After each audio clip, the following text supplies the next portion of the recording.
uulitin ko, yung ating saligan ng batas naman ay nanigurado na hinding-hindi mangyayari na walang leader ang Pilipinas. Kaya nga po, meron tayong Vice President. At mabuti naman po ang Vice President natin ngayon ay nagtambalan sila. Ibig sabihin, may tiwala talaga si Marcos kapag hindi na niya kakayanin, sasaluhin ni VP Sara. Yan naman paggamit ng droga niya, hindi naman ako naniniwala na yan ay nagsimula lamang nung siya presidente na. Nung kumakandidato pa sila at unit team pa sila, alam po na yan na talagang alam niya na may bisyo siya.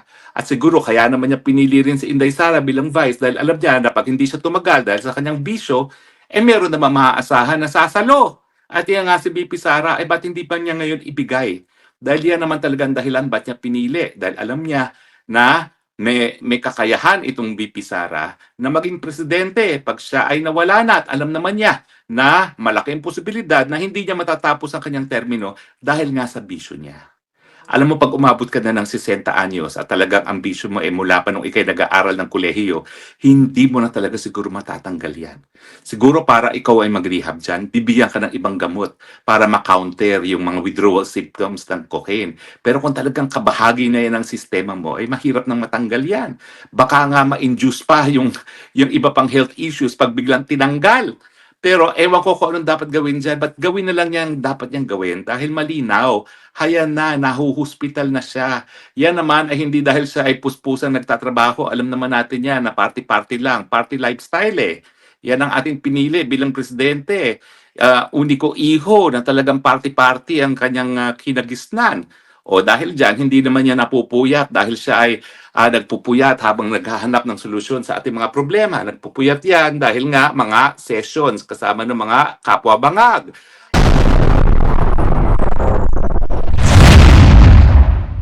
Ako po ay nasa labas lang naman po ng syudad at ako naman po ay may mga tinitingin-tingin lang at babalik din tayo maya-maya. No?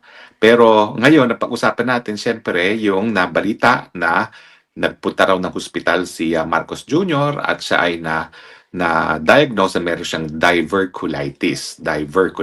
Now, unang-una po, yung taong bayan, may karapatan talaga para malaman kung anong estado ng kalusugan ng presidente. Kasi siyempre, ang presidente ang pinakamataas na opisyalis ng bayan at siyempre yung kalusugan niya ay magdedetermine kung kaya pa niyang gawin yung katungkulan niya bilang presidente. No? So, dapat talaga magkaroon ng transparency. No? Hindi gaya nung nangyari nung nagkasakit ang tatay niya na si Marcos Jr. na talaga palang meron ng kidney failure at kung ano-ano ng sakit, tinatago pa. No? At pilit lang talagang binubuhay ng mga panahon na yon. No? So, ang sakit ata ni Marcos Jr. Sr. noon lupus na itinago nila sa tao no? Dahil ayaw nila na malaman na malapit na pwede nang pumanaw yung kanyang ama noong mga panahon na yon. Dahil kapag pumanaw nga, paano pa mangyayari? Talagang yung mga panahon na yon talagang ayaw na sa kanya ng taong bayan. So, nagpupumilit. Now, itong diverticulitis, ito po isang gastrointestinal disease. No? Now, ako naman, hindi doktor, pero tinitignan ko yung Mayo Clinic. Ang sabi naman ng Mayo Clinic talaga, kapag ikaw ay matagal nang gumagamit ng cocaine, yung gastrointestinal diseases ay po pwedeng mangyari. Pero syempre, ang mga epekto ng paggamit ng cocaine, lalo na long term, ang pinakamasama dyan sa puso. Kasi nga, para magkaroon ng high, talagang pinabibilis yung tibok ng puso. No? So, ang epekto niyan ay pwedeng magkaroon ng heart attack, pwedeng magkaroon ng stroke, pwedeng magkaroon ng blood clot. No? Yan yung mga physical at saka yung gastrointestinal. Yan nga yung rinireklamo ngayon ni Marcos Jr. No? Ngayon, bukod pa dyan, syempre yung estado ng pag-iisip. Pwedeng magkaroon ng paranoia, pwedeng magkaroon ng detachment from reality, at tingin ko, yan naman ngayon ay nakikita rin natin sa pagkatao, sa pag-iisip ni Marcos Jr. dahil hindi na niya naintindihan kung ano nangyayari sa kanyang kapaligiran. So, alam niya, hindi na niya alam na talagang nagdudusa na yung mga taong bayan. Halos sa kalahati ng ating, mahigit pa sa kalahati ng ating mga mamamayan ay talagang naghihirap na at saka walang patigil ang pagtaas ng presyo ng bilihin. Pero siya parang walang problema sa mundo. Tuloy-tuloy pa rin, party-party rito, singhot-singhot there and then, na talagang Yan po talaga epekto ng cocaine, no? Kaya nga po yan pinagbabawal. Hindi ko nga maintindihan bakit itong mga mayayaman naman pinagbabawal. Ang sinasabi nila kasi natural daw yung cocaine, galing daw yan sa halaman, kaya ginagamit nila. Hindi nila alam na talaga ikamamatay po talaga yan. Yan po ang totoo niyan. At ako naman bilang Kristiyano, hindi ko po pinagdadasal na may mangyari sa ating presidente dahil yan po isang kasalanan, no? Pero yun nga po, nasa Biblia rin yan, na ating katawan ay templo ng Panginoon, kinakailangan alagaan, at lahat ng umaabuso, lalong-lalo na sa paggamit ng pinagbabawal droga ng gaya ng cocaine, ay magbabayad at mapaparusahan. So sa akin ngayon, dapat regular ang pagbibigay ng health bulletin kay ni Ante Claire kasi inamin na naman nila, hindi nila maitago, no? Alam mo, sa tingin ko, kung pwede nilang itago yan, itatago.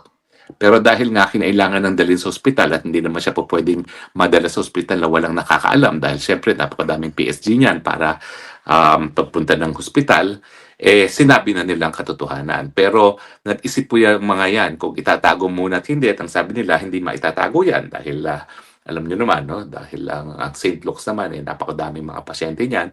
At ang balita ay dun sa St. Luke's, Quezon City din nila kasi mas malapit nga yung St. Luke's, Quezon City sa Malacanang kesa yung St. Luke's sa BGC, no? Depende rin siguro kung sino yung doktor. Pero ngayon talaga, ang dapat na aminin ng Malacanang yung estado ng kalusugan dahil nga sa paggamit ng cocaine. Naku naman, no? Lahat naman ng tao, titingin lang kay ChatGPT kung posible na yung kanyang karamdaman ay dahil nga sa cocaine. Posible naman po yan dahil long-term effect talaga yan ng cocaine. At ang dapat malaman ng taong bayan, lalong-lalo na yung estado ng pag-iisip. Kaya pa ba niya talaga maging presidente? Dahil talagang ang long-term use ng cocaine, nagkakaroon ka ng panibago o ibang bersyon ng realidad na parang malayo na sa realidad yung mga iniisip mo nangyayari sa iyong mga paligid. At yan naman po ay nakikita natin dahil tignan nyo, talagang gusto niya makisali sa gera na wala namang kinalaman ng Pilipinas. Bakit natin babantayan ng Taiwan? Bakit tayo magpapakamatay sa mga Taiwanese? No? Bakit niya hinahayaang gamitin ang teritoryo natin ng mga dayuhan at bakit nga niya tayo kakalgarin sa gera na wala naman tayong kinalaman, no? Tapos ano pa yan, no? Ang sabi ni President Trump, napakagaling mag-negotiate ni Bagag Jr., no? Pero halos sa 20% taripa ang sinisingil sa lahat ng pagpasok ng mga kalakal na binibenta natin sa Amerika, samantalang ang mga Amerikano, di natin sinisingil isang piso. Yan daw yung napakagaling na negotiator. Napakagaling na negotiator para itangkilik ang interes ng mga Amerikano kesa ng mga Pilipino. So tingin ko, since sila naman ay nagkaroon ng partial transparency dun sa karamdaman ni Marcos Jr., let them go all the way. Kasama na yan sa health bulletin, talagang yung estado ng kanyang pag-iisip. At saka, dyan na naman, uulitin na naman natin, no, yung hair follicle test. Dahil talagang hindi na maitatago ang epekto ng cocaine. Lalabas at lalabas yan. So, ang akin na lang is bukod dun sa sinabi ni Marcos na talaga wala kasi nag-aalaga sa kalusugan niya. Paano naman may mag-aalaga sa kalusugan niya? Ilantaran daw ang paggamit na pinagbabawal na gamot dyan. Di ba nga sabi ni Cathy Binag doon sa tahanan nila sa Forbes Park, talagang ang mga bisita inaalok ng cocaine, no? Hindi ko maintindihan na para bagang putahe lang yan sa pagkain, parang aperitif, parang appetizer, no, sa kanila, no? Pero yan po talaga ay gawain ng mga mayayaman, yung mga pinagbabawal na gamot ay tinuturing nila na parang appetizer, no? Pero yun nga ang problema kasi presidente na siya. Napabalita nang siya estudyante sa Inglaterra, na kilo-kilo ng cocaine ang binibili niya para sa mga kasama niya sa bahay. Pero mga panahon yun, hindi siya presidente. Siya estudyante.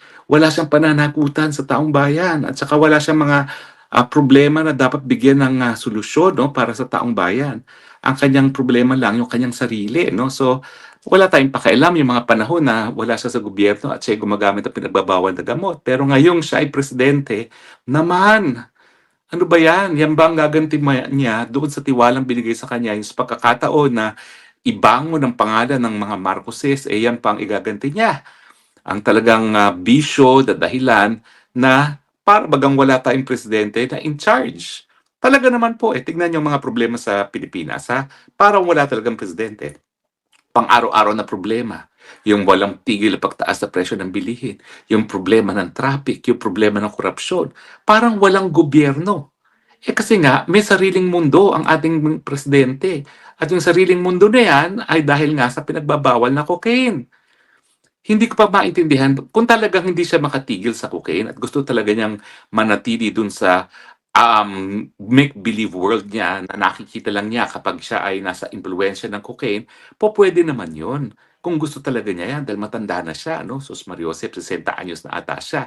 Pero ang kinakailangan niya, magbitiw. Dahil yung artificial na mundo niya na induced ng cocaine, yan ang dahilan kung bakit lalo tuloy nalulubog sa kahirapan ng Pilipinas. Ano ba yan? Pati Cambodia, naunahan na tayo pagdating sa tourism receipts. At soon, pati sa ekonomiya, talagang maiiwan na tayo ng Cambodia. Ang ibig sabihin sa Southeast Asia, ang naunahan na lang natin, Timor-Leste, Myanmar, Laos. Ano ba yan? Samantalang dati, ang Pilipinas talagang nadaig pa natin nung may punto sa ating kasaysayan na mas malakas pa ang ating ekonomiya kaysa sa Japan. Tapos naging number 2 tayo, tapos naging number 3. Ngayon, we are fourth from the bottom in ASEAN. Talaga pong nakakaabala na yan na ang ating ekonomiya ay mas malakas na lamang sa 4 na bansa.